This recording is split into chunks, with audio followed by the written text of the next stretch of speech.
한국은행 이런 데서는 통화량에 별로 관심이 없습니다. 경기를 살려내는 데만 이제 관심을 두는 거예요. 환자가 있으면 환자를 살려내는 게 중요한 거지, 그 환자에게 얼마를 수혈해 줬냐 이런 거는 뭐 중요하지 않고, 결국은 빈부격차가 굉장히 커집니다. 네, 안녕하세요. 네, 손진석이라고 합니다. 네, 기자 생활 20년 조금 넘게 했는데요. 주로 이제 경제 분야와 국제 분야에서 이제 취재를 하고 기사를 써왔습니다. 그래서 이제 한국은행, 기획재정부, 금융위원회 등등 이 정부의 경제부처와 이제 이 금융시장 등을 취재를 해봤고요. 그리고 이제 4년간은 유럽에서 파리 특파원으로 이제 현장에서 해외에서 근무를 해봤습니다. 그래서 이제 유럽 근무 경험을 살려가지고 부자미국 가난한 유럽이라는 책을 내서 미국과 유럽의 경제적 격차 이게 분석을 해봤고요. 최근에는 이제 유동성이 넘치지 않습니까? 세상에 돈이 많이 늘어서 통화량이 많이 늘어나서요. 요런 현상을 분석을 하고 이제 어떻게 대응해야 되냐, 요거를 담은 돈의 대폭발이라는 책을 냈습니다. 체감하는 경제는 점점 어려워지는데 최근 시장에는 돈이 너무 많이 풀린다는 이야기가 많습니다. 이에 대해 설명해 주신다면요? 예, 세상에 돈이 많이 풀리고 있습니다. 그래서 좀 이 많은 사람들이 약간은 막연하게 생각을 하고 있는데요. 이거를 좀 더 정밀하게 생각을 해볼 필요가 있습니다. 왜냐하면 돈이 얼마나 늘어나고 있는지, 이제 이게 어떤 추세를 보이고 있는지를 알아야 이게 이제 어떤 경제를 이해하는 데도 도움이 되고, 이제 자산 증식을 하는 데도 기초가 되고요. 그리고 이게 경제를 떠나서 어떤 삶에 대한 태도, 이런 것까지도 영향을 주고 있습니다. 그렇기 때문에 통화량이 늘어나는 추세를 여러분들이 잘 봐야 되는데요. 2000년대에 들어가지고 이제 2000년부터 2023년까지 전 세계적인 지표를 보면요, 통화량이 4.9배가 늘었습니다. 23년 동안. 그리고 실질 경제 성장률은 이제 2.2배, 예, 실질 경제 성장률이 2.2배 늘었고요. 그리고 소비자 물가 상승률은 2.6배가 됐습니다. 그러니까 어떤 다른 거시 지표보다 통화량이 늘어나는 속도가 굉장히 빠른 거고요. 그래서 이제 왜 이렇게 통화량이 많이 빨리 늘어나냐, 이제 이런 거를 잘 이해를 해보려면은 2010년대에 들어가지고 이제 글로벌 금융위기, 그리고 극복하기 위해서 미국에서 연방준비제도가 돈을 많이 풀었지 않습니까? 그리고 또 코로나 사태가 2020년에 왔습니다. 그래서 이때는 중앙은행들뿐만 아니라 각국 정부들마저도 굉장히 강력한 재정정책을 가동하면서 돈을 많이 풀었거든요. 그 여파가 이제 계속 이어져 오고 있는 거고요. 어쨌든 간에 이제 한국이든 선진국이든지 간에 어떤 경제 구조개혁 이런 거는 잘 안 하는 분위기입니다. 이제 구조개혁이라고 하는 거는 이제 물리적으로 정부가 어떤 정책을 써가지고 이제 사람들을 이동시키거나 재배치하거나 기업들도 뭐 없애거나 이제 새로 만들어나는 산업에 이제 힘을 모아주거나 뭐 이런 거잖아요. 그래서 이제 좀 무너져가는 산업은 좀 이제 무너뜨리고 이런 건데, 이런 구조개혁은 잘 안 하고 경제가 좀 어려워지면 계속 돈을 풀어가지고 해결하는 이제 어떤 그런 현상이 이제 굳어지고 있습니다. 그래서 이제 우리가 이걸 잘 봐야 된다는 것이고요. 자, 넘치는 이제 유동성 얘기를 하면은 이제 사람들이 좀 어렴풋하게 생각하지만 이제 이렇게 생각을 하면 됩니다. 돈이 굉장히 많이 늘어나면서 경제에서 금융이 차지하는 비중이 굉장히 늘어났어요. 이거를 이제 학문적인 용어로 파이낸셜 디프닝이라고 그러는데, 이제 금융 심화라고 하는 겁니다. 그거는 어려운 게 아닙니다. 이제 단적으로 이제 이런 건데요. 미국에서 고용 지표가 나빠집니다. 그러면 주가가 오릅니다. 왜 그러냐면, 자, 고용이 나빠진다는 거는 실물 경제가 굉장히 안 좋아진다는 거잖아요. 근데 이게 왜 주가가 오르냐면, 고용이 이제 나빠지니까, 아, 금리를 내리고 돈을 더 많이 풀 것이다 라는 사람들이 기대를 갖게 되잖아요. 그렇기 때문에 이게 이제 주가가 오르게 되는 건데, 그래서 이게 실물 경제하고 금융시장하고 디커플링 돼서 서로 따로 돌게 됩니다. 그러니까 이제 이게 뭐냐면, 이제 파이낸셜 디프닝에 따라서 돈이 많이 풀리고 이제 경제에서 금융이 차지하는 비중이 높아지는 건데요. 단적 우리나라만 봐도 어떠냐면, 작년에 우리나라 경제 성장률이 2%였거든요. 근데 올해는 한 1%, 많으면 한 1.1% 정도 예상을 하고 있는데요. 그러면 성장률이 작년보다 올해 반토막이 났는데 올해 주가는 작년에 비해서 훨씬 많이 올랐거든요. 그러니까 이런 현상들이 보면은 돈이 많이 풀려서 나타나는 그런 현상들입니다. 유럽 어떻습니까? 제가 부자미국 가난한 유럽이라는 책을 써가지고 이제 유럽 얘기를 많이 하고 있는데요. 유럽 경제 굉장히 안 좋다, 이제 이런 얘기를 하고 있는데, 그럼 어떤 분들은 이제 반론을 펼치세요. 아니, 유럽이 뭐 주가는 굉장히 좋은데 무슨 소리냐, 이렇게 얘기하시는 분들이 있습니다. 하지만 어쩌냐면 이제 독일 같은 경우는 작년, 재작년 다 역성장이었잖아요. 마이너스 성장을 하고 있는데도 돈을 많이 풀어놓으니까 주식시장은 굉장히 좋은 거예요. 그렇기 때문에 이게 이제 경제가 돌아가는 원리와 현상과 이런 원인 이런 게 전부 다 이제 예전과는 좀 달라지고 있구나. 이제 이런 거를 좀 잘 느끼셔야 되고요. 그리고 이제 뭐가 있냐면 자, 그 경제와 관련돼 가지고 당국자들 있지 않습니까? 기획재정부나 금융위원회나 한국은행 이런 데서는 통화량에 별로 관심이 없습니다. 그게 왜 그러냐면 이분들은 경기를 살려내는 데만 이제 관심을 두는 거예요.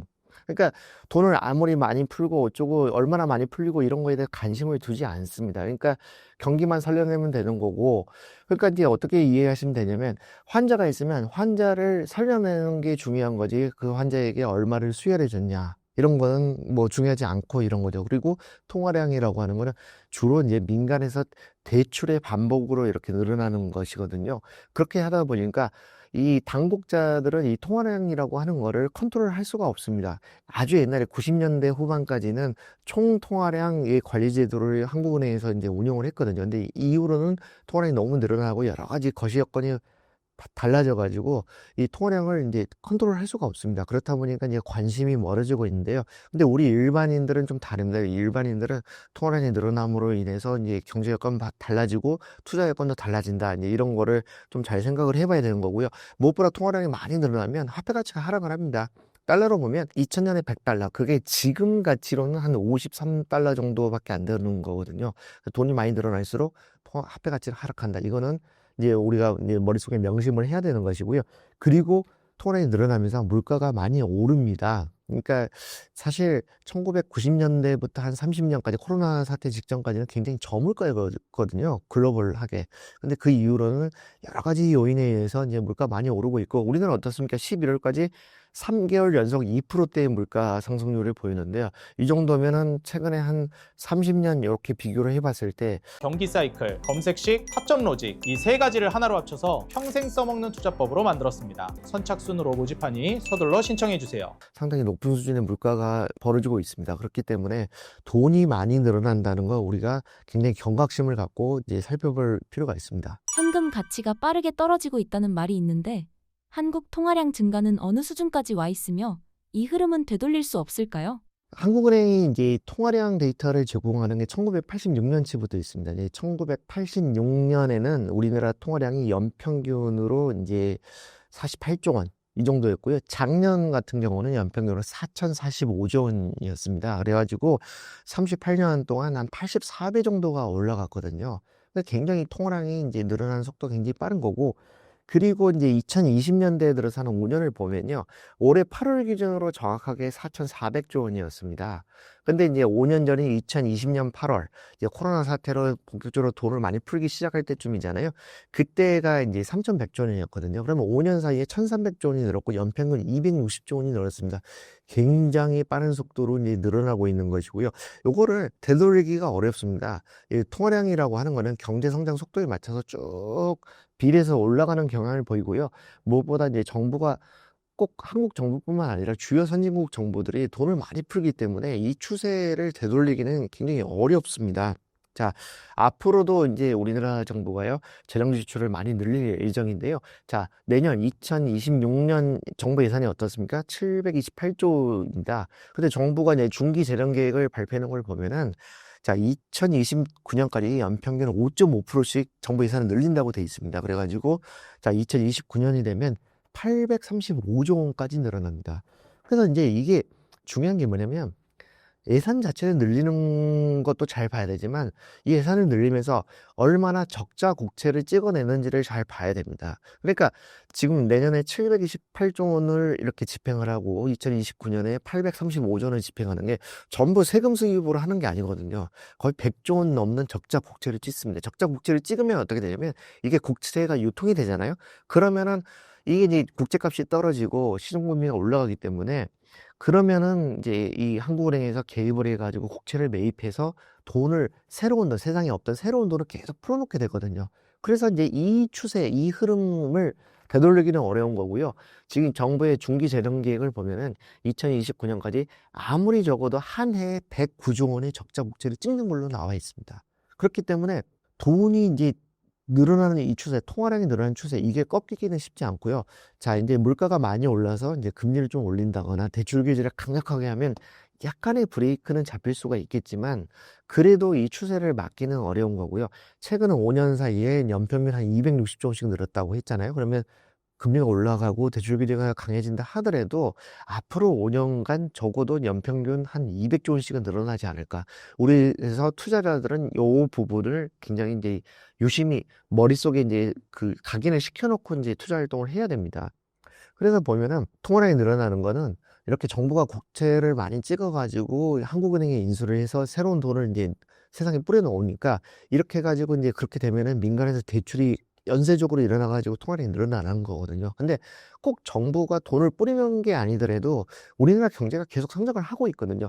그러니까 저성장이라고 하지만 그래도 계속 플러스 성장을 이어나가고 있기 때문에 경제 활동의 규모가 커집니다. 그래서 그거에 따라서 통화량이 늘어나는 부분도 있습니다. 그래서 보면은 자, 우리나라가 수출 대기업들이 굉장히 돈을 많이 법니다. 그래서 2000년부터 작년까지 25년 동안 우리나라에서 이제 경상수지 흑자, 경상수지라고 하는 거는 상품 교역을 뛰어넘어서 이제 전체적으로 나라 전체에서 국경 너머로 돈이 나가고 들어온 거를 이렇게 계산을 하는 거잖아요. 상계를 해가지고. 그게 25년 동안에 우리나라가 경상수지 흑자 폭이 1,500조 원에 달합니다. 어마어마한 돈이 해외에서 많이 들어왔거든요.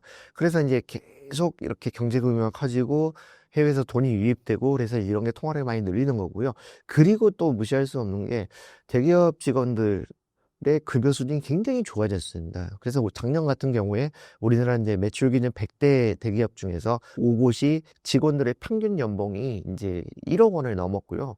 그래서 전체적으로 보면은 국가 전체로 봤을 때 노동소득 분배율이라는 지표가 있습니다. 그러니까 국민소득에서 월급쟁이들이 월급으로 받는 액수의 비율을 말하는데 이게 이제 2000년대 초반만 해도 57, 8%였거든요. 근데 근년에는 작년, 재작년의 경우에는 67, 8%입니다. 그러니까 20%포인트가 퍼센트로 얘기하니까 작아 보일 수 있지만 자, 어쩌냐면 작년에 이 그 국민소득에서 이제 10%포인트라는 건 260조 원에 해당되는 거거든요. 그러니까 2000년 초반에 비해서 비율상으로 봤을 때 한 200조 원 훨씬 넘는 돈을 월급쟁이들이 받는다는 얘기거든요. 그러면 이 사람들이 돈을 월급을 이렇게 많이 받으면 받아가지고 대출을 통해 가지고 계속 이렇게 통화량을 늘려가게 되거든요. 그래서 이 통화량이 많이 늘어나는 이 추세, 이거는 되돌릴 수가 없다. 이렇게 봐야 됩니다. 한국에서 돈이 많이 풀렸다는 건 실제로 내 통장 잔고와 어떤 관계가 있을까요?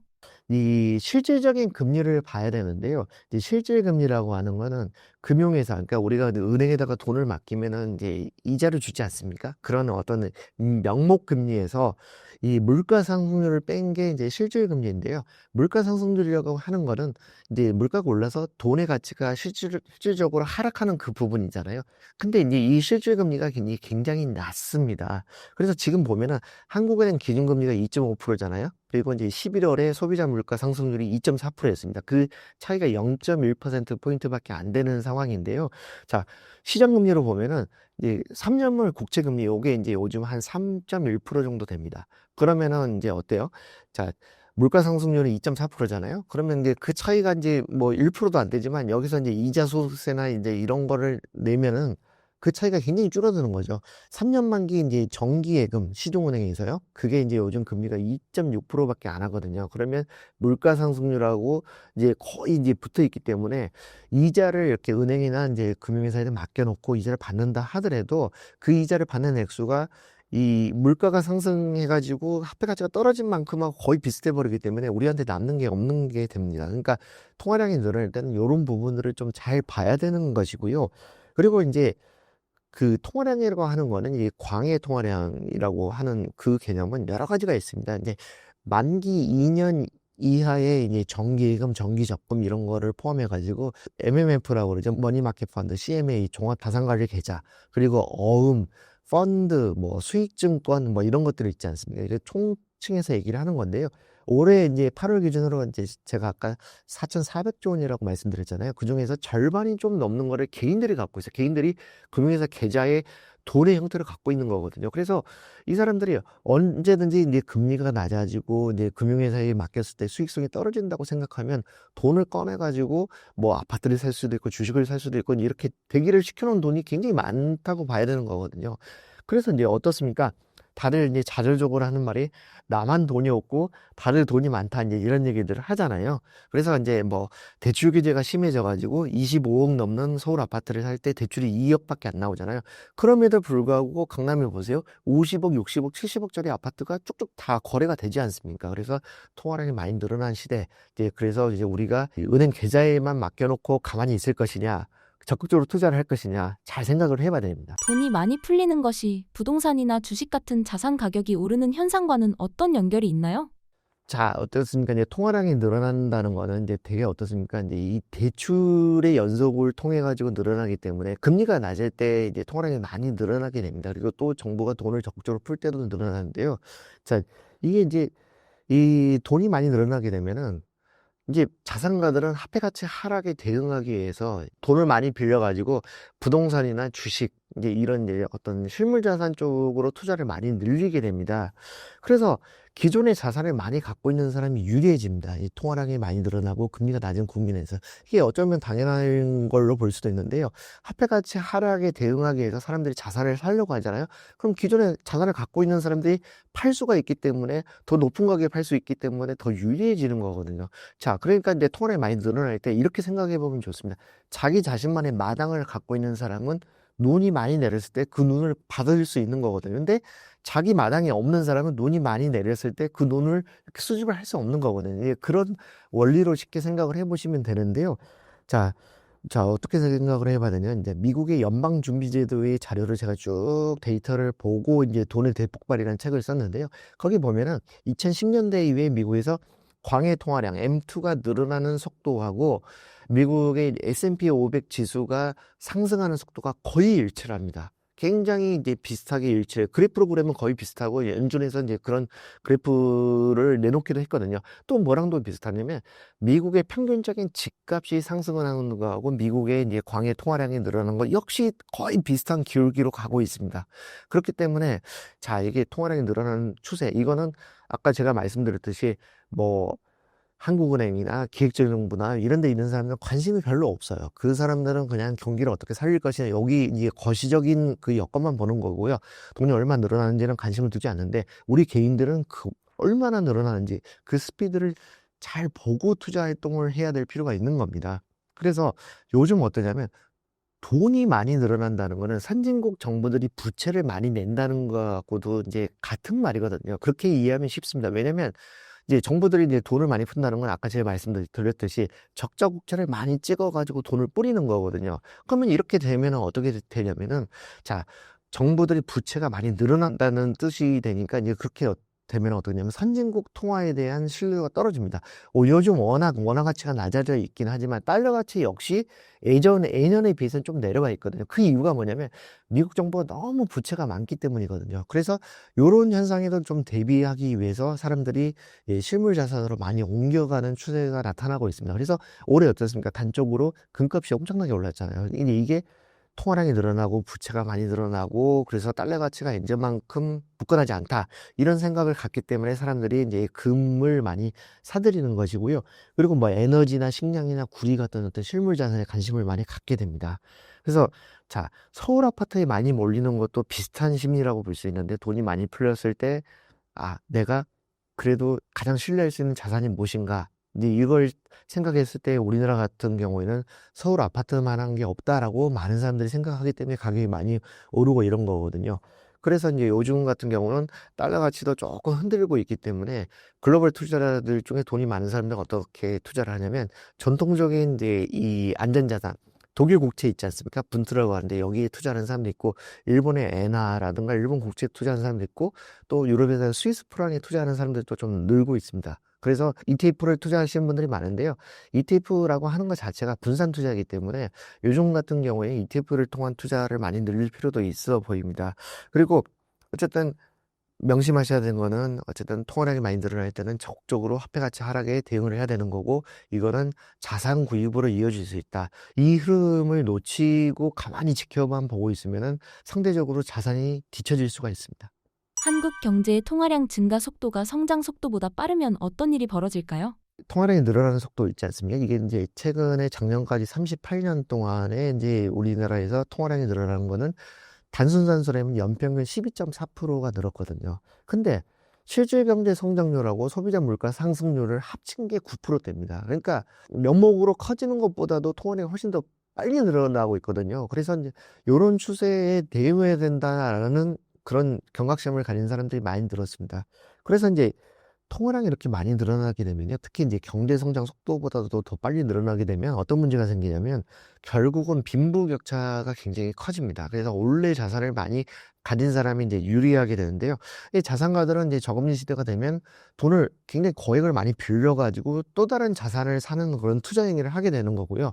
그런데 이제 자산이 충분치 않은 사람들은 어떻게 삽니까? 당장 이달의 수입, 다음 달의 수입에 연연하잖아요. 이렇게 소득 위주의 경제활동을 하는 사람들은 상대적으로 손해를 보게 됩니다. 왜냐하면 자산가들이 저금리로 돈을 많이 빌려가지고 자산을 많이 투자해 놓잖아요. 그러면 이게 물가가 오르고 부동산 가격이 오르고 전세값이 오르고 월세값이 오르기 때문에 그 소득 위주로 사는 사람들은 결국은 자산가들이 올려놓은 가격을 따라가야 되고 어쩔 수 없이 더 비싼 돈을 치러야 되는 거거든요. 그래서 이렇게 해가지고 이 빈부격차가 굉장히 커지게 되는데요. 자, 요즘은 전 세계적으로 돈이 너무 많이 불려가지고 극단적인 양극화가 벌어지고 있습니다. 미국 같은 경우는 어떻게 되냐면요. 순자산, 붓줄을 뺀 순자산, 미국인들의 순자산 전체 합계해서 상위 1%가 가진 거하고 하위 90%가 가진 게 거의 액수가 같습니다. 그러니까 지금 미국 어떠냐면 거의 자 3대 3대 3 이 정도로 되고 있는데 상위 1%가 한 3 정도 가져가고 2%에서 한 9% 사이에 있는 사람들 한 9명 정도 그 사람들이 한 3분의 1 가져갑니다. 그리고 절대 다수인 90명 정도, 하위 90명 정도가 한 3분의 1 정도 가져가고 있거든요. 그게 미국이어서 자, 글로벌 투자은행 UBS에서 정리를 해놓은 자료를 보면요. 작년에 미국의 성인 1인당 평균 자산이 62만 달러입니다. 한 9억 원 정도 되는데요. 이건 평균으로 봐서 그런 거고요. 중위 자산으로 보면 12만 달러밖에 안 됩니다. 엄청나게 차이가 크죠. 62만 달러하고 12만 달러. 근데 평균이라고 하는 거는 거대 자산가 몇 명이 확 끌어올려 놓는 거거든요. 그래서 빌 게이츠나 마크 저커버그다 뭐 이런 사람들 있지 않습니까? 일론 머스크 이런 최상위 슈퍼리치 한 1000명을 빼버리면 62만 달러가 혹 떨어질 겁니다. 그래서 우리가 일상에서 만나는 사람들을 보면은 중위 자산으로 봐야 일상에서 만나는 사람들의 자산과 이제 거의 비슷하다고 볼 수 있는데요. 자, 이 UBS 자료에서 보면 일본하고 우리나라도 자료가 있습니다. 그래서 평균 자산으로 보면요. 우리나라가 이제 25만 달러 정도 되고요. 일본은 20만 달러 정도 됩니다. 그래서 평균으로 보면 우리나라가 일본보다는 어느 정도 눈에 띄게 잘 산다고 볼 수 있잖아요. 근데 이것도 어쩌냐면 중위 자산으로 보면은 10만 달러대 초반이어가지고 거의 같습니다. 거의 같습니다. 그러니까 이게 뭘 얘기하냐면 자, 평범한 사람들의 자산은 한국 사람하고 일본 사람하고 크게 차이가 나지 않지만 평균으로 보면 이제 우리가 더 높고요. 이거는 뭐냐면 우리가 일본보다 빈부격차가 더 크다는 얘기입니다. 그러니까 이제 여러분들 잘 생각해야 되는 거는 자, 이렇게 통화량이 극단적으로 많이 늘어나는 시기에는 빈부격차가 어쩔 수 없이 커질 수 있다. 그래서 여기에 이제 대응을 잘해야 되고 자산 투자를 효율적으로 효과적으로 무리하지 않는 선에서 좀 해야 될 필요가 있다. 이런 말씀을 드리고 싶고요. 그리고 통화량이 이제 많이 늘어난다는 거는 마지막으로 제가 아까 말씀드렸듯이 정부가 빚을 많이 낸다는 뜻이잖아요. 그래서 이제 우리나라 같은 경우는 이 원화가 어떻습니까? 기축통화도 아니죠. 국제거래형 통화도 아닙니다. 국제거래형 통화라고 하는 거는 예를 들면 뭐 홍콩 달러나 호주 달러나 뭐 엔이나 파운드나 캐나다 달러 이런 거는 국제거래형으로 조금 쓰이거든요. 근데 원화라고 하는 거는 국제거래형으로 거의 쓰이지 않는 통화거든요. 그래서 이제 이 원화를 쓰는 우리나라에서 국가 부채가 너무 늘어난다는 거는 거시경제 전반에 큰 타격을 줄 수 있습니다. 이게 한국이라는 나라에 대한 신뢰도가 떨어질 수 있는 건데요. 자, 2010년대 초반에 남유럽 재정위기가 생겼을 때 그 당시 스페인의 국력이 지금 우리나라랑 막 크게 차이 안 나는데요. 그 당시에 스페인이 이제 재정위기를 겪었는데 GDP 대비 국가 채무의 비율이 69%밖에 안 됐습니다. 2011년에. 그런데도 위기가 왔어요. 근데 우리나라 어떻습니까? GDP 대비 국가 채무 비율이 이제 곧 50%를 넘어간다고 그러잖아요. 그래서 이 통화량이 늘어난다는 것, 이거는 이제 정부가 돈을 많이 뿌린다는 거고 부채를 많이 낸다는 거고 국가 채무가 늘어난다는 건데, 이거가 어느 정도 수준 임계점 이상이 되면은 굉장히 크게 위험해질 수도 있기 때문에 우리 개인들은 투자를 할 때 이제 이런 국가 부채에 대해서도 경각심을 가질 필요가 있습니다. 전 세계적으로 통화량이 계속 증가하고 있는데 각국 정부가 왜 돈 풀기를 멈추지 못하는 상황이 된 걸까요? 이 전 세계적으로 돈 푸는 현상이 이제 계속 지속되는 게요. 이제 어떤 2020년대에 들어서 글로벌 트렌드로 자리를 잡고 있는데요. 얼마나 늘었는지를 먼저 간단히 살펴보면, 자, 전 세계를 다 보는 거는 의미가 없고, 이제 세계 4대 경제 권역, 그러니까 미국, 중국, 유로존, 일본, 이렇게 이제 세계 4대 경제 권역의 중앙은행들의 통계를 보면요. 이 4개 경제 권역의 이 통화량, 광의 통화량이라고 하는 게 2005년에는 23조 달러 정도였습니다. 근데 올해는 93조 달러 정도가 돼가지고 4배가 늘었거든요. 우리나라도 이 같은 기간 동안, 20년 동안 한 4배 정도가 늘었습니다. 그래서 러프하게 선진국에서 지금 어떠냐면 21세기 들어서는 통화량이 이제 10년에 한 2배 정도 늘어난다. 굉장히 빠른 증가 속도잖아요. 이제 이렇게 아시면 될 것 같고요. 그럼 왜 이렇게 통화량이 많이 늘어나냐면, 자, 2010년대에는 주로 이제 이 글로벌 금융위기 타격이 있었기 때문에 중앙은행들이 이제 초저금리를 유지하고 이렇게 해가지고 이제 돈을 많이 늘렸거든요. 왜냐면 금리가 굉장히 낮을수록 대출을 많이 일으키니까 이제 통화량이 많이 늘어나는 건데요. 코로나 사태가 생겼던 2020년 이후로는 이제 어떤 현상들이 이제 두드러지냐면, 중앙은행도 이제 금리를 좀 낮추기도 하지만은 2020년대 들어가서는 정부들이 적극적으로 재정 정책을 펴니다. 적자 국채를 많이 찍고 있는데요. 이제 그 이유가 뭐냐면 여러 가지 이유가 있는데, 선진국들이 굉장히 고령화 저출산을 심각하게 겪고 있습니다. 우리나라만 그런 게 아니에요. 우리나라가 유독 심각할 뿐인 거고 다른 나라들도 다 그런 거거든요. 그래서 이 고령자들이 늘어나니까 고령자들을 위해서 연금 지급도 많이 해야 되고 의료 지출도 많이 늘어나고, 그래서 정부가 돈을 써야 될 게 너무 많이 늘어나고 있습니다. 근데 이 부분이 굉장히 큰 거고요. 그래서 이제 의무 지출량이 굉장히 늘어나고 있습니다. 그리고 이제 코로나 사태 때 경험을 해봤듯이 많은 사람들이 정부가 적극적으로 재정 정책을 펴가지고 좀 이렇게 형편이 어려운 사람들을 직접적으로 도와줘야 된다. 그래서 이제 막 보조금도 주고 이런 거 있지 않습니까? 저 소비 쿠폰을 지급하기도 하고 이런 거 있지 않습니까? 그래서 이제 정부의 적극적인 역할, 이런 거를 이제 요구하는 트렌드가 이제 벌어지고 있고요. 그리고 이제 또 뭐가 있냐면, 재정이란 게 이제 비가역성이 있습니다. 그러니까 어느 정도 이렇게 지출을 많이 늘려놨기 때문에 이거를 줄이기가 어려운 거예요. 그래서 이제 미국도 그렇고 뭐 일본도 그렇고 유럽도 그렇고 우리나라도 그렇고 2020년에 들어서 이제 재정 지출이 엄청나게 늘어나고 있습니다. 그리고 이제 빚을 워낙 많이 내다 보니까 정부도 그렇고요. 개인들도 그렇고 빚에 대한 경각심이 굉장히 좀 무너지고 있는 그런 추세입니다. 뭐 대출 좀 내도 되지 뭐 이런 거 있지 않습니까? 그래서 소위 말하는 연끌 이런 것도 많이 하고 있지 않습니까? 그래서 또 이제 어떤 게 또 중요하냐면, 2020년대에 들어가지고는 글로벌 공급망 대란 이런 게 벌어지면서 굉장히 각국 정부들, 선진국 정부들이 자기네들이 핵심 산업을 키우기 위한 보조금 지급을 굉장히 많이 하고 있어요. 그래서 반도체 배터리 이런 거 있지 않습니까? 희소광물, 요런 그 비즈니스를 키우기 위해서 이제 정부들이 이제 보조금을 많이 지급합니다. 우리나라만 하더라도 반도체 강국이잖아요.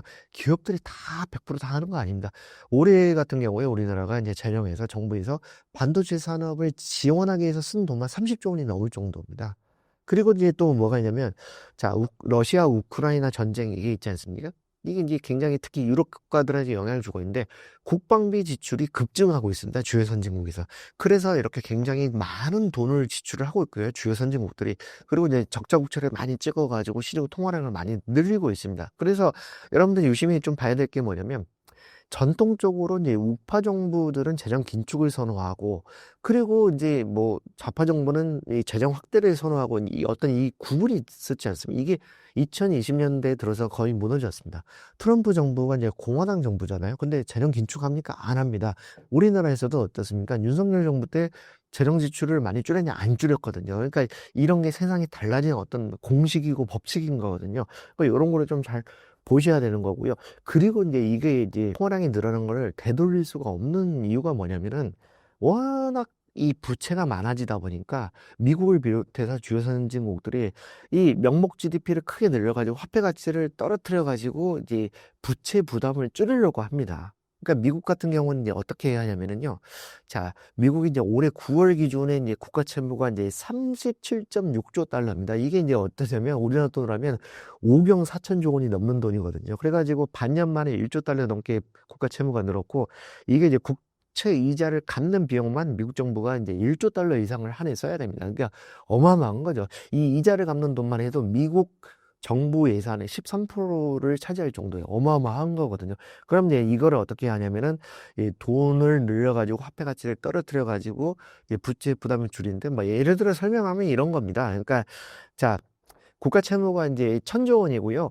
쌀 한 가마니가 10만 원이면 이제 빚이라고 하는 국가 채무라고 하는 거는 이제 쌀 100만 가마니의 가치거든요. 근데 이거를 이제 돈을 많이 늘려가지고 화폐 가치가 떨어지고 물가가 막 올라가지고 쌀 한 가마니가 이제 10만 원에서 20만 원이 됐어요. 그러면은 이 100조 원인 이 실질 가치, 100조 원인 국가 채무는 그 명목 액수가 그대로잖아요. 그러면은 실질적인 빚의 부담이 떨어지는 거거든요.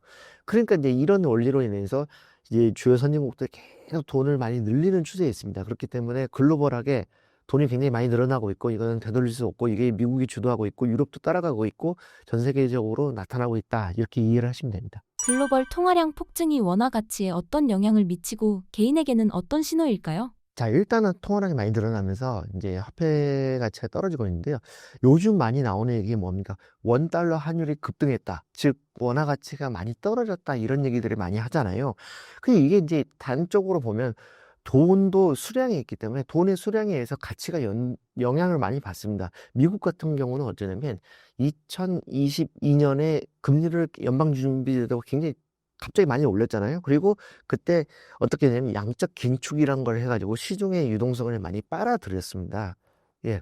그렇게 자산을 연방준비제도가 갖고 있는 국채와 같은 자산을 시중에 팔아가지고 팔면 어때요? 돈을 받지 않습니다. 그렇게 해가지고 쭉 빨아들였는데요. 그래서 미국 같은 경우는 광해 통화량 M2가 2022년 초와 대비해가지고 지금 한 4년 가까이 지났는데요. 총액이 한 3%, 2%, 3% 정도밖에 안 늘었습니다. 그런데 그 사이에도 우리나라는 계속 돈을 많이 풀었거든요. 그래가지고 그 광해 통화량이 20% 이상 늘었거든요. 그러니까 달러의 통화량은 많이 안 늘고 원화의 통화량은 많이 늘었거든요. 그럼 어떻게 돼서 원화 가치가 떨어질 수밖에 없는 것이죠. 그래서 이제 요거를 좀 개인들은 좀 잘 보셔야 될 필요가 있는 게, 2022년 같은 경우는 어땠습니까? 그때 미국에서 연준이 금리를 급격하게 많이 올리니까 미국 주가가 많이 떨어졌잖아요. 그래가지고 여러분들 개인 투자자들 어땠습니까? 2020년, 21년 미국 주식에 투자해서 굉장히 돈을 많이 버신 분들이 그 2022년에 이제 주가가 너무 많이 떨어지니까 굉장히 고생들을 하셨잖아요. 근데 그걸 보면은 뭐냐면 통화량의 파도라는 걸 탈 줄 알아야 된다는 거거든요. 그래서 통화량이 그렇게 감소하는 시기는 사실 잘 오기가 어렵습니다. 미국에서 통화량이 감소한 거는 1960년대 이후에 한 50몇 년 만에 처음이었거든요. 그러면 이런 시기가 되면 잠시 투자를 멈추고 돈을 빼는 것도 방법이거든요. 이게 통화량이 하는 게 파도기 때문에 파도를 잘 타야 되는데, 파도를 너무 길게 타다 보면 파도가 사라진다면서 타고 있어요. 그러면은 다치기 쉽거든요. 그러니까 이런 거를 여러분들이 잘 생각해야 되는 거고, 특히 이제 미국과 같은 경우는 어떤 게 있냐면 통화량이 늘어나고 줄어드는 속도가 다른 나라에 비해서 현저히 빠릅니다. 그걸 잘 보셔야 돼요. 그게 뭔 얘기냐면 일본이나 우리나라 유럽만 하더라도 한국은행에서 이제 번원통화라고 해가지고 이렇게 발권력을 동원해서 돈을 새로 내놓잖아요. 그럼 그 민간에서 여러 단계 이 대출의 연속을 통해서 이제 돈을 풀려나가는데요.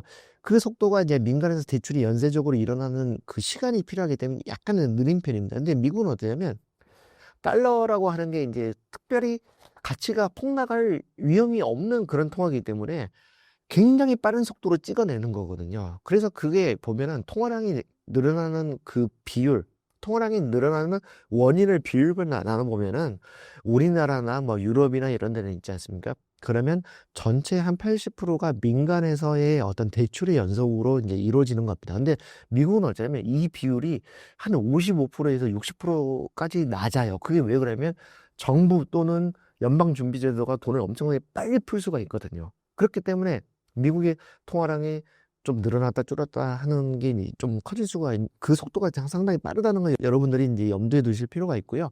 그리고 요즘 이제 저는 조심스럽게 접근을 하는 건데, 자, 미국의 통화량이 2022년 초보다 쭉 떨어졌다가 다시 올라와서 2022년 초와 비교하면 이제 불과 2~3% 늘었거든요. 그러면 어떻게 되냐면 이번 12월 달에 연방준비제도가 양적 긴축을 중단했습니다. 그리고 금리를 내릴 확률이 높잖아요. 그러면 미국의 통화량이 상당히 연초에 2026년 초에 좀 빨리 늘어날 가능성이 있거든요. 그러면 미국의 주식시장도 좋고 부동산 시장도 좋고 그에 따라서 달러가 늘어남에 의해서 원화 가치 하락도 약간 제어를 받을 가능성이 있습니다. 그렇기 때문에 저는 요거는 약간 조심스럽게 예측을 하는 거지만 그래서 제가 드리고 싶은 말씀은 뭐냐면 미국의 통화량 변화, 이게 개인 투자자들이 열심히 잘 지켜볼 필요가 있다. 이런 말씀을 드리고 싶고요. 그리고 전 세계적으로 통화량이 굉장히 많이 늘어나기 때문에 어떤 현상이 벌어지냐면 미국으로 투자가 많이 이루어집니다. 서학개미란 말이 있잖아요. 근데 우리나라 사람들만 이제 미국에 투자를 많이 하는 게 아니에요. 일본 사람도 투자 많이 하고 중국도 투자 많이 하고 유럽에서 투자를 많이 합니다. 그래서 전 세계 상장사들의 시가총액에서 미국 시가총액의 비율이 2010년에는 31.5%였어요. 근데 작년 연말에 어떻게냐 48.5%입니다. 아마 올해는 한 50% 됐을 것 같은데요. 그러니까 어쩌냐면 굉장히 많은 돈들이 미국으로 몰려가고 있다. 이제 이걸 잘 봐야 되고 여기서 중요한 게 뭐냐면 미국의 광해 통화량 M2 대비해서 미국의 시가총액의 합계가 3배가 됐습니다. 3배가 됐는데 이게 거의 역사적인 고점이에요. 그래서 여러분들이 이제 이거는 이제 고점이 미국 주가가 고점이냐 아니냐 이걸 판단을 해야 되는데요. 역사적으로 미국에서 미국 M2 대비해서 시가총액 합계가 3배까지 간 거는 딱 한 번 있습니다. 그건 언제냐면 2000년에 닷컴 버블 때예요. 그러니까 닷컴 버블 때만큼 미국 주가 많이 올랐다는 건데 근데 이제 이걸 여러분들이 냉정히 판단할 때 이제 두 가지가 그 당시에는 매우 다르다는 거를 아셔야 되는데 2000년만 하더라도 주식 투자의 세계화가 많이 이루어지지 않았습니다. 그래서 그 당시는 미국 주식에 투자하는 사람들이 대부분 미국 투자자들이었어요. 근데 지금은 그게 아니거든요. 전 세계에서 많이 풀어놓은 돈이 미국 주식시장에 많이 몰려가 있기 때문에 그러면 똑같이 미국 M2 대비해서 이제 시가총액 합계가 3배가 됐다 하더라도 이게 과열이 아니고 조금 더 갈 수도 있지 않나 이렇게 생각을 할 수도 있는 거거든요. 이거를 여러분들이 이제 판단을 하셔야 되는 거예요. 만약에 더 간다고 하면 한 3.5배, 4배 4배 이렇게 갈 수도 있는 건데 만약에 거기까지 가면은 이제 과열 양상이어가지고 이제 빵 터질 수도 있는 위험이 있다 이렇게 판단할 수도 있는데요. 이거 여러분들이 잘 스스로 개인이 판단을 해야 되는 문제입니다. 그리고 닷컴 버블 때와 뭐가 다르냐면 그 당시엔 닷컴 버블 때 IT 기업들은 이제 매출을 별로 못 냈어요. 기대감 때문에 많이 올랐는데요. 지금 AI 업체들은 실제로 매출을 많이 발생을 시키고 있고 이익을 많이 내고 있지 않습니까? 엔비디아 같은 경우는 뭐 이익이 어마어마한데요. 그래서 이런 부분들이 좀 차이가 있다. 이제 이거를 여러분들이 좀 아셔야 될 필요가 있고 이제부터는 경각심을 갖고 좀 냉정히 판단을 해봐야 될 때입니다. 요즘 같은 시대, 평범한 사람도 부자가 될 기회가 있을까요? 그러니까 이 통화량이 많이 늘어나면요. 이제 뭐가 문제가 되냐면 사람들이 경제 주체들이 그러니까 일반 개인들 말씀드리는 건데요. 이제 평범한 사람들이 굉장히 고통스러워집니다. 왜냐면 공식대로 살 수가 없게 돼요. 왜냐면 학교에서 우리 어렸을 때 보면은 선생님들 공부 열심히 해라 그러잖아요. 그리고 좋은 직장 가가지고 일 열심히 해가지고 승진해라 막 이런 얘기를 듣고 살잖아요. 이거의 중요성이 조금씩 떨어져요. 그게 뭐냐면 이게 통화량이 워낙 많이 늘어나다 보니까 열심히 일하는 것만 갖고 열심히 일해가지고 이제 돈을 은행에다 예금을 맡겨놓은 것만 갖고는 자기가 자기 자산을 지키기가 어려워져요. 이렇게만 살면은 뭐 명목 자산은 불어날 수 있지만 상대적으로는 손해를 볼 수도 있거든요. 그러니까 일도 열심히 해야 되고 투자도 열심히 해야 되는 굉장히 좀 피곤한 세상을 여러분들이 살고 있다는 걸 명심을 해야 됩니다. 그래서 어떻게 보자면은 통화량이 늘어난 거는 정말 어떤 이 현대인들의 이 스트레스를 높이는 어떤 비극적인 어떤 현상이라고 볼 수도 있는 거거든요. 그래서 제 주변에 어떤 사람이 있냐면 아들이 서울대에 다니는 사람이 있습니다. 근데 이 사람은 어떻게 얘기하냐면 자기 자식이 나중에 전업 투자자가 됐으면 좋겠다라고 얘기를 해요. 그게 왜 그러냐면은 아니 돈을 일찌감치 많이 벌어가지고 아들이 편하게 살았으면 좋겠다라는 거예요. 근데 여러분 생각해 보면 10년 전, 20년 전만 하더라도 서울대 다니는 아들을 두고 있다. 이런 부모는 뭘 기대를 해요? 고시에 합격하거나 교수가 되거나 뭐 변호사가 되거나 이런 걸 생각했을 거 아니에요. 그러니까 돈을 둘러싼 관념들이 변하는 거예요. 통화량이 워낙 늘어나면서. 그래서 설령 학벌이 낮거나 아니면 소득이 좀 낮거나 직장이 좀 안 좋아도 투자를 잘하면 역전시킬 수 있는 그런 확률이 조금 더 높아졌다고 볼 수도 있는 거예요. 그러니까 뭐 일도 열심히 해야 되고 이제 투자도 열심히 해야 된다는 게 이제 피곤하고 스트레스가 되지만 잘만 하면은 역전을 시킬 수도 있는 거거든요. 그러니까 이렇게 세상의 여건이 달라졌다는 거를 여러분들이 좀 잘 생각을 해봐야 되는 거고요. 제가 아는 사람들을 얘기를 조금 해드리면, 자, 국내 5대 그룹 안에 드는 계열사의 상무로 임원으로 계신 분인데, 이분은 투자를 잘 못했어요. 그래서 자산이 많지 않아요. 그리고 이제 뭐 서울 아파트 값이 하락하는데 배팅을 했다가 이제 좀 쓴맛을 보고, 어디라고 말씀드리기 어려운데 이제 경기도에 있는 어떤 중국지에 전세를 사세요. 근데 이분이 데리고 있는 밑에 팀장으로 데리고 있는 사람은 잠실에 30억이 넘는 자가를 갖고 있어요. 그러면 임원이라고 해서 연봉 좀 몇 억 더 받는다고 해도 뭐 임원을 천년만년 할 것도 아니고요. 그건 자기 밑에 있는 팀장을 자산으로 뛰어넘을 수가 없습니다. 그런 사례가 있고요. 또 이제 어떤 사례를 또 말씀드리고 싶냐면, 자, 서울대에 나와가지고 고시 합격한 고위공무원이 있습니다. 지금 현재 고위공무원이에요. 근데 이분은 이제 자조적으로 얘기하는 게 뭐냐면, 어렸을 때 자기 동생이 공부를 잘 못해가지고 너 나중에 뭐 될래 하면서 공부해야지 하면서 이렇게 얘기를 했는데, 그 동생은 서울의 요지에 굉장히 비싼 아파트를 보유하고 있고, 이 동생 보고 똑바로 살라고 했던 이 형은 어떠냐면 서울의 약간 외곽 지역에 살고 있어서 본인이 살고 있는 아파트 가격이 동생이 살고 있는 그 아파트보다 절반도 안 된답니다. 그러니까 이게 이런 게 보여준 게 뭐냐면 기회가 있을 수 있다. 사람들이 스트레스를 많이 받게 되지만, 어? 일만 해서는 해결이 안 되지만, 그렇기 때문에 오히려 반전의 기회, 역전의 기회가 있을 수 있다. 이런 걸 여러분들이 잘 생각해 볼 필요가 있습니다. 기자님께서 쓰신 돈에 대폭발해서 부자가 되는 원리를 돈과의 거리라고 하던데 그게 정확히 무슨 뜻인가요? 돈이라고 하는 게 있잖아요. 돈은 이제 통화량이 늘어날 때 하늘에서 균일하게 모든 사람에게 이게 떨어지는 게 아니거든요. 그러니까 돈이라고 하는 거는 진원지가 있고 여기서 서서히 풀려나가서 이제 밖으로 퍼지는 그런 거거든요. 그러니까 이제 뭐 예를 들어 설명을 드린다면, 자, 산에 가보면 나무에서 이제 산소가 뿜어져 나오잖아요. 그럼 그 산소가 나무에 가까이 있는 사람은 굉장히 신선하게 빨리 맡을 수 있는데, 도심에 있는 사람은 그 산소가 퍼져가지고 이동을 해가지고 이게 다가오니까 상당히 좀 시간이 걸리고 멀잖아요. 돈도 약간 이런 원리로 움직입니다. 그래서 이게 이제 돈의 거리가 있는 거예요. 돈도 거리가 있다. 만들어지는 데서 이렇게 쭉쭉쭉쭉쭉 이게 멀어지는 거리가 있는 건데요. 이 돈의 거리라는 이 개념을 이렇게 만든 경제학자가 있습니다. 이 사람이 18세기 초에 프랑스에서 활동했던 르시아르 캉투용이라는 경제학자인데요. 이분이 이제 뭘 유심히 봤냐면은 돈이 만들어지는 과정을 잘 봤어요. 그 당시는 어떻습니까? 금화나 은화를 주조로 해서 찍어내는 상황이었잖아요. 그러면 이 사람이 유심히 봤더니 돈을 언제 찍어가지고 확 풀어놓는지를 아는 사람들은 부자가 되더라. 이제 이런 거를 잘 관찰한 거예요. 그래서 왕실 관계자들은 돈을 언제 주조하는지 알잖아요. 그리고 또 뭐가 있냐면 그 금화의 주조에 그 연관이 돼 있는 금강 소유주 또는 광부들, 이런 사람들은 돈을 언제 찍는지 잘 안다는 거예요. 그래서 이런 사람들은 어쩌냐면 미리 돈을 대량으로 찍기 직전에 비싼 제화들, 뭐 고기나 와인이나 이런 것들을, 보석이나 이런 거를 사들여 가지고 많이 풀려나가고 나서 물가가 많이 오르고 나면 그거를 가격이 오르면 되팔아 가지고 부자가 됐다, 이런 거를 본 거예요. 그래서 이 방금 말씀드린 대로 왕실 관계자들이나 아니면은 이 광부나 이렇게 해가지고 돈을 주조하는데 직접 관련된 사람들은 굉장히 이제 돈의 거리가 짧은 거죠. 이런 사람들은 이제 부자가 된 거예요. 그리고 이제 스페인의 예를 들어보면, 스페인 같은 경우는 이제 16, 17세기 같은 경우에 어떻습니까? 이 아메리카 대륙의 식민지를 굉장히 많이 만들었잖아요. 그러면 이 아메리카 대륙에서, 특히 남미 쪽에서 금은 보화를 실은 배들이 쫙 들어옵니다. 그러면 항구에 딱 들어와가지고 그거를 딱 금은 보화를 풀어놓으면 통화량이 확 늘어나는 거잖아요. 그러면 그 시기를 정확하게 알고 투자 행위를 한 사람들은 돈을 많이 벌었던 거예요. 그래서 항구에서 이 배들이 언제 들어온지 아는 사람들, 이런 사람들이 일종의 사재기를 해가지고 돈을 많이 벌었던 건데, 이게 중요한 게 뭐냐면 현대에도 이 원리가 계속 통용이 된다는 거예요. 지금 세상은 돈을 직접 찍어내지는 않잖아요. 금은 보화를 주조를 하지 않잖아요.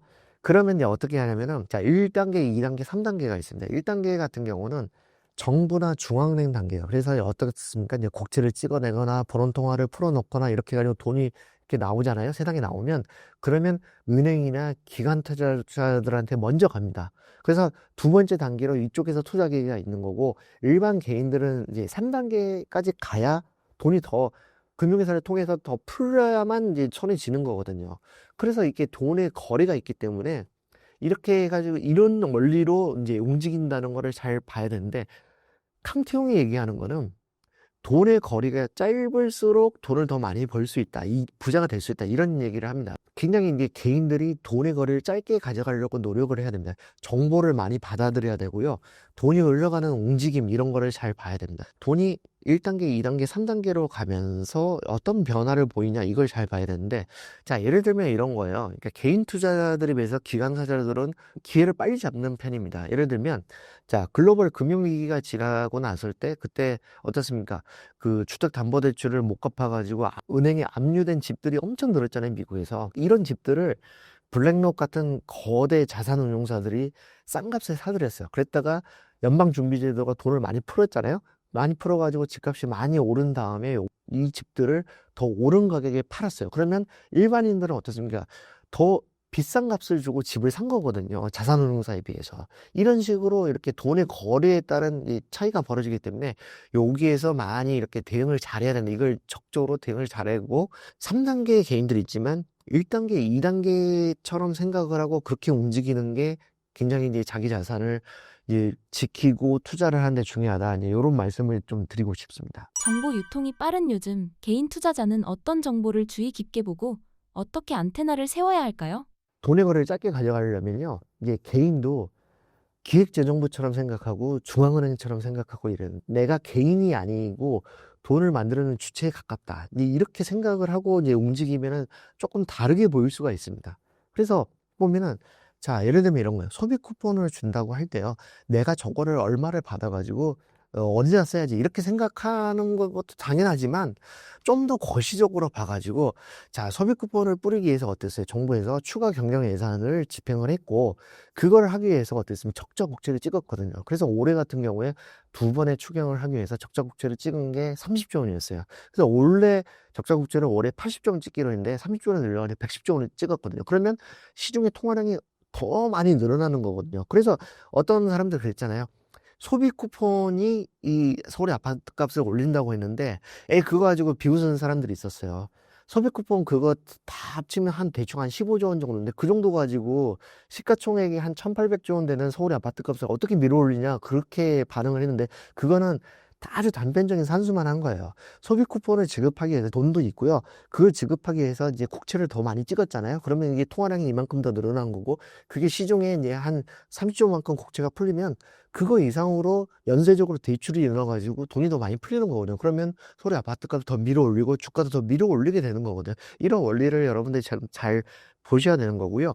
그리고 정책적인 변화를 잘 보셔야 됩니다. 그래서 자, 어떤 특정 정치인이 뭐 대통령이 될 것 같다라고 하면 일찌감치 이제 그 정책들, 그가 내세우는 정책들을 다 연구를 해가지고, 만약에 당선이 되고 났을 때 어떤 업종이 수혜를 받을 수 있느냐, 이런 거를 좀 잘 보셔야 됩니다. 그런 거를 좀 빨리 판단하고 투자를 하고 이제 주식을 사고 이렇게 할 필요가 있는 거죠. 단적으로 보면 작년에 어떻습니까? 작년에 11월에 미국에 대선을 했지 않습니까? 11월 초에 대선을 하는데, 자, 여론조사에서 이제 그 해리스와 트럼프가 비슷했지만 트럼프가 미세하게 조금 앞섰어요. 그러니까 어쩌냐면 대선을 하기 훨씬 전에 한 10월 초, 10월 중순 이럴 때도 눈치가 빠른 미국의 투자자들은 어땠냐면 트럼프가 당선됐을 때 수혜를 볼 수 있는 그런 종목을 굉장히 집중적으로 많이 샀어요. 그래가지고 그때 자세히 보시면은 트럼프가 당선했을 때 이제 이득을 볼 걸로 예상되는 리플 가격 뛰었고요. 대선 전에 이미 뛰었습니다. 그리고 테슬라 주가도 뛰었거든요. 그러니까 이런 식으로 해가지고 정보의 안테나를 세워가지고 돈의 거를 짧게 가져가려는 노력을 하지 않으면 저기 이 돈의 지론지하고 멀어지잖아요. 멀어지면 멀어질수록 본인은 뭘 사더라도, 집을 사더라도, 뭐 하다못해 무슨 우유를 하나 사더라도 남들보다 비싼 가격을 주고 사야 되는 거거든요. 그러니까 이런 돈의 원리, 돈의 거리 개념, 이런 거를 좀 잘 생각하실 필요가 있습니다. 통화량 폭발 시대를 맞아 투자할 만한 자산 몇 가지 추천해 주실 수 있으실까요? 통화량이 늘어나면 아무래도 내 자산 투자를 효율적으로 해야 되는데요. 한국에서는 뭐니 해도 이제 제 생각에는 서울의 아파트만한 안정적인 이 투자 자산이 없다고 생각을 합니다. 통화량과 이제 좀 견뎌서 보면요. 2006년 1월부터 한국 부동산원에서 이 아파트 실거래가 지수를 내놓고 있습니다. 그래서 이제 거의 20년이 다 됐는데요. 자, 2006년 1월부터 이제 올해 한 봄 정도까지 이 통화량의 이제 변화율하고 이제 아파트 실거래가 변화율 이렇게 보면요. 자, 통화량은 월 평균 0.63% 정도씩 이렇게 늘어났습니다. 근데 서울의 아파트 값은 어쩌냐면 그 같은 기간 동안에 매월 0.5%씩 올랐어요. 그렇게 치면은 어떻습니까? 연간의 이자를 2%, 3%를 얻기 위해서 거액을 은행에 예치하기도 하잖아요. 그럼 매달 0.5%씩 늘어나고 그것뿐만 아니라 주거 기능이나 아니면은 세를 놓을 수 있는 권리까지 주는 서울 아파트를 안 살 이유는 별로 없는 거거든요. 그러니까 제가 보기에는 서울의 아파트라고 하는 거는 희소 가치가 큽니다. 전국 가구 중에 서울 아파트에 살 수 있는 가구가 대충 계산은 한 7% 정도거든요. 그 상위 10% 안에 드는 주거 공간인 거예요. 그래서 이제 돈이 많이 늘어나가지고 화폐 가치가 하락하죠. 그리고 어떻습니까? 우리나라 인구가 줄어들고 있잖아요. 그렇기 때문에 안전한 투자 자산을 원하기 때문에 서울의 아파트에 좀 쏠리는 그런 수요가 끊어지기는 매우 어렵다. 아까 제가 말씀드린 대로 이 향후 5년간에 우리나라 통화량이 아무리 적게 잡아도 1,000조 원 정도가 늘어나게 되거든요. 그러면 이런 상황에서 서울의 아파트가 공급도 줄어드는데 서울의 아파트의 명목 가격이 하락을 한다는 거는 매우 쉽지 않은 일이다. 근데 그렇기 때문에 뭐 이미 서울의 아파트 가격이 많이 올랐지만 그래도 여력이 되시는 분들은 뭐 사지 않을 이유는 없다. 저는 그렇게 보는 거고요. 이거는 이제 여러분들이 판단을 하시면 이제 되는 거고, 서울의 아파트 값이 저는 어떻게 생각하냐면 매우 비쌉니다. 이거는 절대적인 기준으로 매우 비싸고 상대적으로 봐도 매우 비싸거든요. 소득 대비해서도 매우 비싼데, 그렇지만 이게 과열이고 거품이라고 봤을 때는 풀린 통화량에 비해서는 과다한 건 아니고 서울의 아파트가 비쌀 요인이 많습니다. 우리나라가 얼마나 잘 사는 나라에서 인구의 절반 이상이 수도권에 살고 있는데 수도권에서도 서울은 코어잖아요. 그리고 이제 전 세계적으로 보면 제가 해외에서 특파원 생활을 4년간 해봤기 때문에 여러 나라들을 많이 다녀봤는데 이만큼 안전하고 생활 수준이 높은 지역이 별로 없어요. 그래서 여러분들은 이제 이 서울의 아파트값 굉장히 이제 좀 좌절하시는 분이 많다는 것도 알고 있지만 그래도 서울의 아파트를 아직 안 사신 분들은 그래도 좀 사는 쪽을 염두에 두실 필요가 있지 않느냐 이런 생각을 하고요. 주식 같은 경우는 이거 되게 좀 이렇게 주식을 점친다는 거는 살짝 좀 부담스럽게 하지만 그래도 국내 같은 경우에 반도체 호황의 추세가 굉장히 강력하기 때문에 적어도 내년에 한 1분기 정도까지는 뭐 길게 잡으면 내년 한 상반기까지는 이 반도체주가 크게 꺾이는 일은 별로 없을 것 같다 이런 생각이 들고요. AI 같은 경우는 어떠냐면 여러분들 이미 감지를 하셨겠지만 워런 버핏이 그 올해 3분기 어땠습니까? 이 구글 주식을 많이 샀습니다. 이제 최근에 AI 전문가들이 뭐라고 얘기를 많이 합니까? 결국 이 생성형 AI 이쪽 분야에서 구글이 평정을 할 것 같다. 지금 이제 챗 GPT가 조금 이제 구글 제미나이에 좀 밀리는 그런 이 형국으로 가지 않습니까? 그래서 구글 주식이 역시 많이 올랐지만 그래도 AI를 구글이 평정할 확률이 조금씩 높아지고 있다. 이런 거를 여러분들이 좀 생각을 해볼 필요가 있고요. 그리고 이제 또 뭐가 있냐면 전력 수요가 굉장히 전 세계적으로 늘어나고 있기 때문에 이게 뭐 한순간에 1, 2년의 짧은 트렌드가 아닙니다. 전력 수요가 급증한다는 거는 굉장히 긴 트렌드라고 봐야 되는 거고요. 그래서 최근에 이제 미국이나 한국의 원전 주식들이 조금 조정이 됐지 않습니까? 조정이 되고 다시 조금 오를 조짐도 좀 보이고 있는데요. 여러분들이 적절히 잘 판단하셔가지고 이런 것도 좀 투자를 해볼 수도 있지 않을까 이런 생각을 하고 있고, 이제 마지막으로는 이제 희소광물도 좀 투자를 할 만한 가치가 여전히 있다 이렇게 보여지는데요. 희소광물과 연동된 ETF 상품들이 여러 개 있습니다. 이런 것도 한번 좀 검토를 해보실 수 있지 않나 이렇게 생각을 합니다. 유럽이 중국산 원자재 특히 히토류에 크게 의존하고 있습니다. 유럽이 중국에 어느 정도 의존하고 있고 얼마만큼 타격을 입고 있을까요? 중국이 이제 히토류와 관련돼 가지고 유럽에 이 목줄을 쥐고 있다 이렇게 해도 이제 과언이 아니거든요. 그러니까 이 히토류라고 하는 거는 이제 크게 이제 중히토류하고 경히토류 나뉩니다. 그래서 중히토류라고 하는 거는 이제 원자 보로가 이제 좀 높은 건데요. 더 희귀하고 채굴도 더 어려운 것들을 얘기를 하는 거거든요. 근데 유럽이 이제 이 중히토류라고 하는 거는 100% 중국에 의존을 하고 있습니다. 요걸로 이제 만드는 게 이제 이 원자로나 뭐 스크린이나 뭐 광학기기 이런 걸 만드는데요. 뭐 중국이 아예 100%를 잡고 있기 때문에 이제 중국에 좀 이제 아쉬운 처지가 될 수밖에 없는 거고요. 그리고 이제 경히토류라는 거는 이제 원자 번호가 좀 낮고 이제 이런 건데요. 이게 이제 그 비행기 엔진이나 전자기기나 뭐 배터리나 자석 이런 데 만드는 데 쓰이는 거거든요. 근데 경히토류가 이제 유럽이 중국에 의존하는 게 한 85% 됩니다. 그러니까 이제 굉장히 이제 유럽 입장에서는 중국이 이제 히토류에 대한 수출 규제를 가할수록 굉장히 이제 어려워질 수밖에 없는 거거든요, 경제가. 그런데 어쩌냐면 중국이 이제 유럽이 이런 약점을 쥐고 흔들고 있습니다. 그래서 이제 올해 이제 봄에 올해 4월 같은 경우에 중국이 히토류에 대해서 수출 허가제를 이제 도입을 해가지고 수출 통제를 하고 있습니다. 그러니까 이제 유럽은 발을 동동 굴릴 수밖에 없는 거고요. 그리고 올해 10월에는 이제 한술 더 떠가지고 히토류와 관련된 이 기술이나 장비까지도 수출 통제를 하기 시작을 했거든요.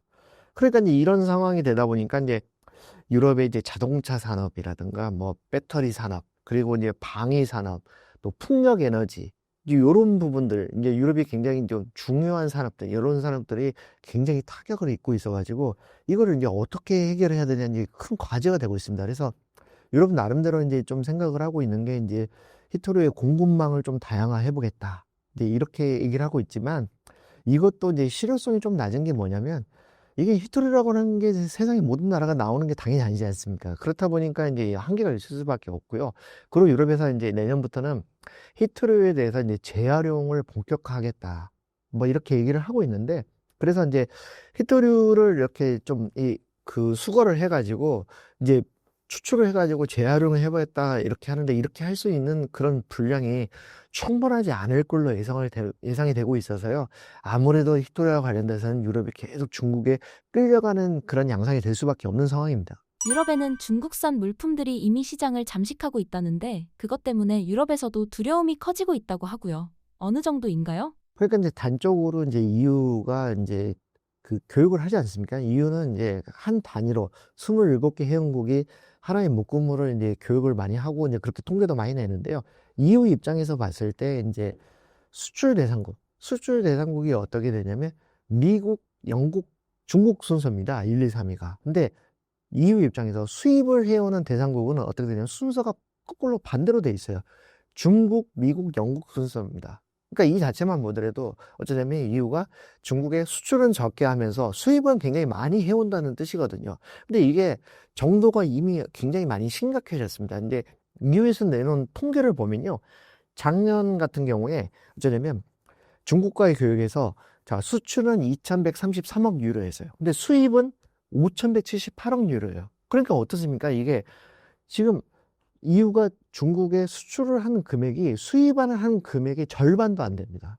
그 정도예요. 이게 이미 이제 많이 엄청나게 기울어져 있고요. 이게 대등한 관계라고 보기가 어렵습니다. 그래서 무역 적자가 작년에 3,045억 유로인데요. 이게 어떻습니까? 우리나라 돈으로 하면 500조 원이 넘는 돈이지 않습니까? 그래서 이미 어떻게 됐냐면 이 수출품의 이제 구성을 보더라도요. 중국에서 유럽으로 EU로 수출을 하는 게 더 고부가가치 상품들이 많습니다. 그리고 유럽에서 중국으로 하는 게 이제 1차 산업이 더 많아요. 그러니까 이를테면 이런 거예요. 올리브유라든가 무슨 술 같은 거 있지 않습니까? EU에서 만든 거, 유럽에서 만든 거. 그런 게 이제 중국으로 많이 가고 중국에서 유럽으로 많이 가는 거는 스마트폰이라든가 이 전기차 이런 거거든요. 반쪽으로 유럽은 어떻습니까? 스마트폰을 전혀 제조를 못 하거든요. 근데 중국 같은 경우는 스마트폰을 어느 정도 만들거든요. 뭐 오포나 화웨이 같은 회사들 만들지 않습니까? 그리고 샤오미도 있고요. 그래가지고 이런 회사들이 이제 중국의 스마트폰 제조업체들이 이제 유럽 시장의 한 3분의 1 가까이를 차지를 하고 있거든요. 3분의 1 좀 안 되는 정도인데요. 그럼 이 정도 시장 점유율이면 어떠냐면 EU에 있는 성인들 중에서 한 7천만 명 정도가 중국산 스마트폰을 쓴다는 얘기거든요. 근데 그 반대로 가는 거는 EU에서 중국으로 가는 아예 없지 않습니까? 그러면은 이런 게 무역 적자가 엄청나게 심각하게 생길 수밖에 없는 그런 여건이 이미 만들어져 있습니다. 그러니까 이제 이 어떤 무역 격차, 이 어떤 기울기 이런 거는 유럽이 좀 해소하기 어려운 수준까지 이미 가버린 거 아닌가 이렇게 이제 보여지는데요. 이후에 이제 회원국이 27개 회원국이 있지 않습니까? 그 중에서 중국과의 교역에서 흑자를 보는 나라는 아주 조그만 나라 2개밖에 없습니다. 그게 어디냐면은 이 아일랜드하고 룩셈부르크입니다. 나머지 뭐 독일, 뭐 프랑스, 이탈리아, 스페인 뭐 등등 할 것 없이 전부 중국하고 교역에서 적자를 보고 있는 그런 현실입니다. 그래서 2014년 대비 2024년까지 10년간의 중국과의 무역이 어떻게 달라졌냐를 보면요. 자, 중국으로부터 EU가 수입한 거는 102% 늘었습니다. 근데 수출은 47%밖에 못 늘었어요. 그러니까 수출이 늘어난 폭이 수입이 늘어난 폭의 절반도 안 됩니다. 그러니까 이제 이런 상황이 계속 진행이 되고 있고, 문제는 뭐냐면 이 격차가 굉장히 점점 더 커지고 있다는 그런 것이죠. 그러니까 이제 이러면 굉장히 어려운 상황을 맞이하고 있는 거고요. 그래서 이런 부분들이 어떤 세계 경제의 무게추가 이제 유럽이 더 이상 힘을 못 쓰고 미국과 중국 중심으로 간다는 걸 여실히 보여주고 있습니다. 미국의 고율 관세로 수출길이 막힌 중국산 제품들이 유럽 시장으로 몰리는 기류가 나타나고 있습니까? 그렇다면 어떤 업종에서 두드러지게 나타나고 있을까요? 일단은 이제 이 전기차 있지 않습니까? 이제 뭐 우리가 알고 있는 뭐 벤츠와 뭐 BMW와 아우디 해가지고 독 3사 있지 않습니까? 그래서 유럽 차는 고급이다. 이제 이런 생각을 많이 갖고 있고, 이제 이게 굉장히 오랫동안 이제 세계 시장 점유율이 높았는데요. 이제 유럽에서는 이제 전기차로 이 전환되는 이 과정을 따라잡지 못했어요. 그래서 전기차 기술이 중국이 더 앞서 있고요. 중국의 전기차가 이제 유럽에 굉장히 빠른 속도로 이제 파고들고 있습니다. 그래서 이제 여기에 대응이 잘 안 되고 있는 상황인데요. 일단 전기차의 이 중국산 전기차의 유럽 시장 점유율이 굉장히 빠른 속도로 올라가고 있습니다. 자, 올해 상반기 같은 경우에 유럽에서 중국 차의 점유율이 5.1%입니다. 5.1%인데 5.1%는 이미 이제 20대 중에 한 대가 넘어간다는 얘기고요. 그리고 이제 어떤 얘기냐면 이게 5.1%라고 하는 거는 이제 메르세데스 벤츠가 유럽 시장 전체에서 차지하는 비중이 5.2%거든요. 그러면 이제 거의 이제 벤츠만큼 이제 중국 차들이 따라왔다, 올라왔다. 이제 이렇게 보셔야 됩니다. 그러니까 벤츠라고 하는 건 유럽에서 택시로도 많이 있거든요. 경찰차로도 많이 있고. 근데 우리나라와 다르게 벤츠는 뭐 물론 이제 고급이긴 하지만 훨씬 더 대중적으로 보급이 많이 된 차거든요. 유럽에서는. 근데 중국산 자동차들이 이렇게 보급이 되고 있고 팔리고 있다. 이제 이렇게 봐야 됩니다. 그리고 비아디 있지 않습니까? 중국의 대표적인 이 전기차 회사 비아디. 비아디가 이제 올해 상반기에 유럽에다 7만 500대를 팔았습니다. 근데 이게 어느 정도 팔았냐면 올해 상반기에 이런 정도 팔았는데요. 작년 상반기보다 판매량이 4.1배가 늘어났습니다. 그러니까 이 성장 속도라는 게 유럽에서 어마어마하게 빠르죠. 그래서 비아드 매장이 작년 기준으로 유럽에서 230개가 있는데 이후로도 굉장히 빠른 속도로 많이 늘어나고 있습니다. 그래서 시장 점유율이 점점 더 높아질 거다. 이제 이렇게 예상을 하고 있고요. 그래서 저기 이제 이 이유가 중국산 전기차에 대해서 상계 관세를 이제 붙이고 있지만 그래도 이제 어떻습니까? 중국산 전기차가 이제 미국 시장 거의 못 들어가요. 왜냐하면 200%가 넘는 엄청난 그 상계 관세가 붙어 있기 때문에 그 뭐 뚫을 수가 없거든요. 그래서 이제 중국산 전기차들이 유럽 시장에 이제 향하는 건데 이유는 어쩌냐면 아까도 말씀드렸지만 히토류나 이런 거 관련돼 가지고 중국의 눈치를 봐야 되기 때문에 중국산 전기차가 들어오는 거를 좀 막긴 막아야 되지만 그거를 막 100%, 200% 이렇게 상계 관세를 매길 수가 없어요. 그렇게 했다가는 중국이 보복 나서면은 유럽이 손해를 보게 되잖아요. 그러니까 자기네 이제 자동차 회사들을 보호하기 위해서 상계 관세를 매기긴 하지만 그거를 엄청나게 미국처럼 높게 매기지를 못하는 겁니다. 여기서 이제 국력 차이가 나타난다고 볼 수 있는 건데요.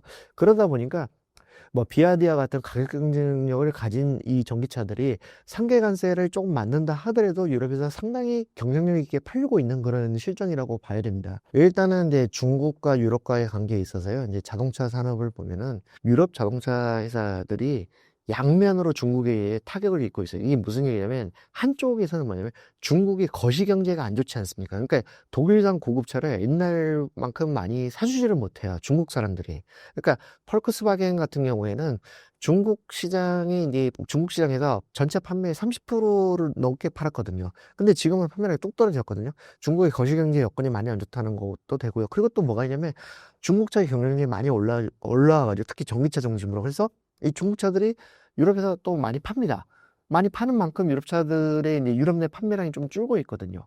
그렇다 보니까는 이 양면으로 이렇게 피해를 받는 거예요. 거기다 또 이제 뭐가 있냐면은 이 미국의 트럼프 대통령이 이제 유럽 자동차 회사들을 상대로 이제 강하게 미국에 투자하는 압력을 넣고 있지 않습니까? 그러니까 리밸런싱 차원에서 이제 이 독일의 뭐 폭스바겐을 중심으로 해가지고 이런 유럽의 자동차 회사들이 미국에 공장을 짓고 미국에 투자를 늘리고 있어요. 그렇다 보니까 유럽 내 공장들이 막 폐쇄되는 일이 막 속출하고 있거든요. 이런 식으로 해가지고 유럽 전체 경제가 이렇게 굉장히 타격을 입고 있습니다. 자동차 산업이란 건 어떻습니까? 자동차 산업은 연관 산업에 미치는 그런 영향력이 굉장히 큽니다. 독일에서 이제 자동차 산업 종사자가 80만 명이거든요. 그럼 80만 명이 종사한다는 거는 가족까지 합치면 200만 명은 된다는 얘기거든요. 200만 명 정도가 자동차 산업을 먹고 산다는 거거든요. 독일 사람 중에서. 그래서 이제 이 굉장히 큰 산업인데 이게 중국에 의해서 굉장히 큰 펀치를 얻어맞고 있다. 이제 이렇게 봐야 됩니다. 그래서 자, 폴크스바겐 같은 경우는 2030년까지 독일 내 일자리를 3만 5천 개를 준다고 했거든요.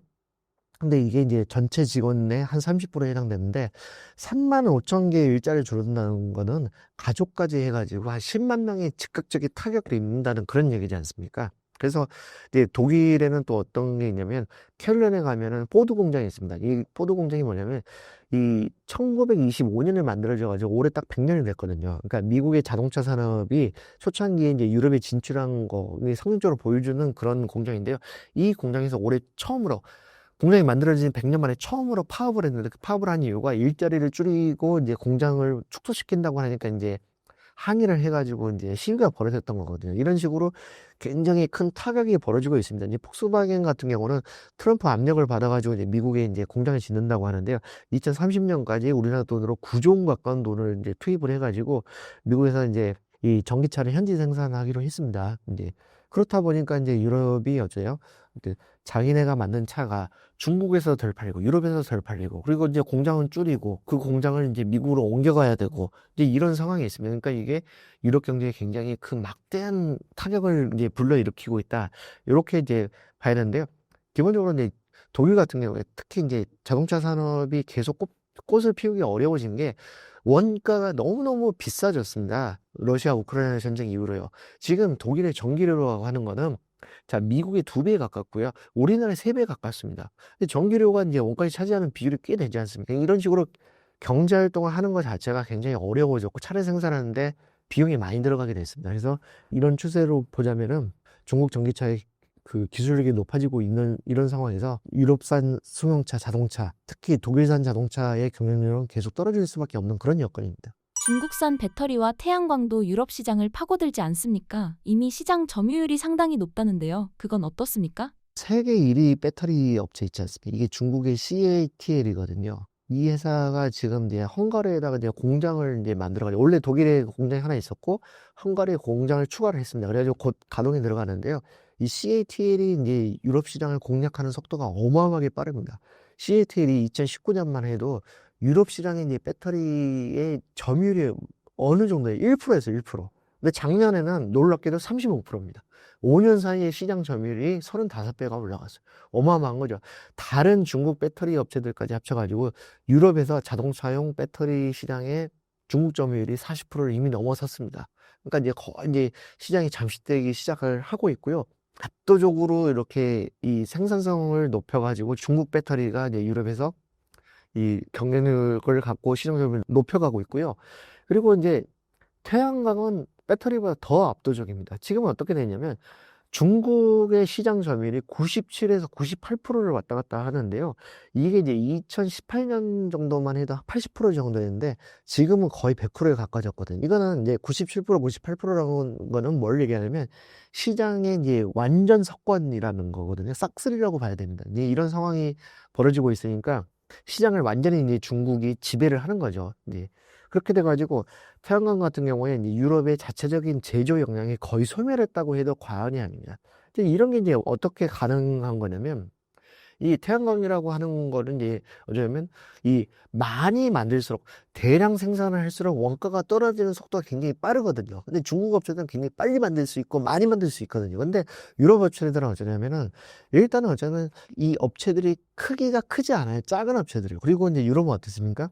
이게 이제 환경 규제의 수위가 굉장히 높잖아요. 유럽 사람들은 친환경 이런 거를 이제 중요시하고 자기네들이 뭐 친환경과 관련돼서 모범을 보이겠다 이런 게 강하지 않습니까? 그래가지고 이 태양광을 만들려면은 이제 패널을 만들 때 뭐 수은이나 카드뮴 같은 게 조금 들어가고 발생하고 그러지 않습니까? 그래서 환경 규제가 심하고 소량 생산하다 보니까 중국은 어때요? 환경 규제가 별로 없잖아요. 그래서 대량으로 규제가 낮은 상태에서 엄청나게 만들어내니까 유럽 업체들이 견디지를 못한 거죠. 그러니까 이런 식으로 해가지고 굉장히 여러 가지 기술이 들어가는 어떤 이 산업에서 전기차도 그렇고요. 그래서 이 중국의 유럽 시장 공략 이런 게 굉장히 가속도가 붙고 있고 빠른 속도로 이렇게 유럽 시장을 침투를 해 들어가고 있습니다. 그래서 또 어떤 게 있냐면 태양광 같은 경우에 태양광은 중국 업체들이 수직 계열화가 굉장히 잘 돼 있어요. 그래서 이제 이 폴리실리콘에서 이제 웨이퍼, 셀, 모듈 이렇게 해가지고 쭉 단계별로 올라가는 이 수직 계열화가 굉장히 잘 돼 있기 때문에 유럽 업체들이 이제 따라가지 못하고 거의 두 손을 다 들었습니다. 그래서 이제 태양광도 그렇고 배터리도 그렇고 이 전기차도 그렇고요. 갈수록 이 중국산이 유럽에서 시장 점유율이 높아질 걸로 예상이 되고 있고 유럽에서는 별다리 반격을 하기 어렵습니다. 제가 아까 설명드린 대로 휘토류를 꽉 중국이 쥐고 있기 때문에 중국이 맞서가지고 굉장히 강력하게 이렇게 대응을 하기도 어려운 거고요. 또 유럽 사람들이 어떤 게 있냐면 여전히 중국이나 중국 사람들이 약간은 얕보고 깔보는 게 있거든요. 아직도 유럽 사람들은 배가 조금 덜 고팠습니다. 그게 만나보면 그래 중국이 약간 낮춰보거든요. 중국이 이미 더 힘이 세고 자기네 시장을 많이 침투해 있는데도 약간 낮춰보는 게 있기 때문에 이 마인드도 좀 바꿔야 되고 기술력도 더 높여야 되는데 이렇게 되려면 시간이 많이 필요할 것 같고 그 사이에 결국은 중국산이 유럽을 더 많이 차지하게 되고 그 유럽 시장을 더 많이 가져가게 되는데요. 이런 게 결과적으로는 우리한테 더 좋지 않습니다. 세상에 지금 어떻습니까? 미국의 트럼프 대통령이 포악하게 나오고 중국이 막 힘을 얻고 이런 게 다 유럽이 부진해서 그런 거거든요. 유럽이 좀 더 힘을 내줘서 세상에 다국체제로 가는 게 우리한테 더 좋은 거거든요. 근데 유럽이 힘을 못 쓰고 특히 이런 첨단 기술 산업에서 중국에 밀리고 시장을 다 내주게 되다 보니까 우리한테 주는 피해도 크게 된다. 뭐 결과적으로는 그렇게 된다. 이렇게 말씀드릴 수가 있겠습니다. 신사임당 구독자분들께 한마디 부탁드립니다. 신사임당 채널에서 처음 녹화를 해봤는데요. 예, 여러분들께 이 통화량이 늘어난다는 거의 의미, 이런 거를 좀 제가 생각하는 거를 나눌 수 있어서 굉장히 좋은 기회였고요. 그리고 이제 유럽과 관련돼서도 중국이 유럽 시장을 침투해가지고 크게 파이를 키우는 거, 이런 현상이 우리한테도 영향을 미친다는 거를 좀 잘 보실 필요가 있겠습니다. 예, 감사합니다.